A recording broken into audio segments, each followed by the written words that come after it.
The great question I put to all Australians to consider is whether the time has not yet come for the creation on this continent of a single great Australian government.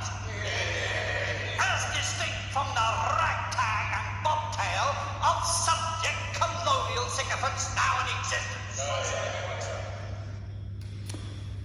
Well, I'm sitting here in the Tenterfield School of Arts, where in 1889, the 24th of October, Sir Henry Parkes made this famous speech, which was said to have given impetus to the whole movement to gather all the Australian states together to become a single country.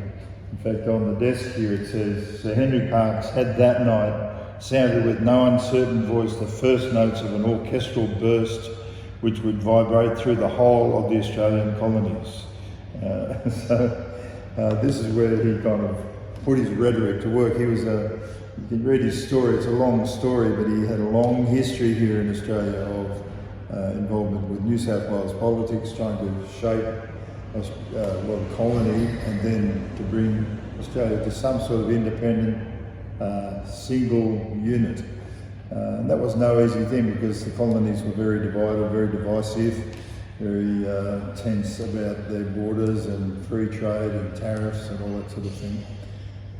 So what we take for granted, the Australian unit, wasn't as easily made as that. But by 1901, Henry Parkes' speech, which he'd spoken at this room with great gusto, had kind of brought fruit. And he wasn't an easy man, he was a very complex man, had all sorts of failed businesses, swapped sides in Parliament, argued with people, was pretty rude about a lot of things, very feisty, very determined, pretty ambitious for himself. But nevertheless, at heart, I think he put his gifts to work for the country, New South Wales obviously at first. Then he did develop a vision for being a united country, and he had this sort of catch cry that was one people, one destiny. Well, that's still pretty topical right today. We've got an election happening this weekend in New South Wales. We've got the Voice coming up for referendum about the Aboriginal people having a special voice in Parliament. Lots of debate about that. It's not easy to bring a whole people together. I see down in the display down there's a Bible, and I think in those days the Bible was certainly a part of the whole story. Henry Parkes had a Christian upbringing, and I think it takes me back to think when Jesus was here, he talked about a bigger kingdom, a bigger destiny of becoming part of God's kingdom, which was above all the states and the empires and whatever. That he was calling people to serve God, to love God with all their heart and to love their neighbours themselves. And that would be his great legacy to the world.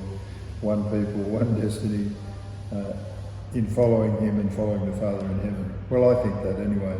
But nevertheless, here in this room, it's a pretty significant place for Australia, where one man with a passion for our country said, let's pull together, let's be united. And that's probably still a good message, isn't it? To be one people, one destiny.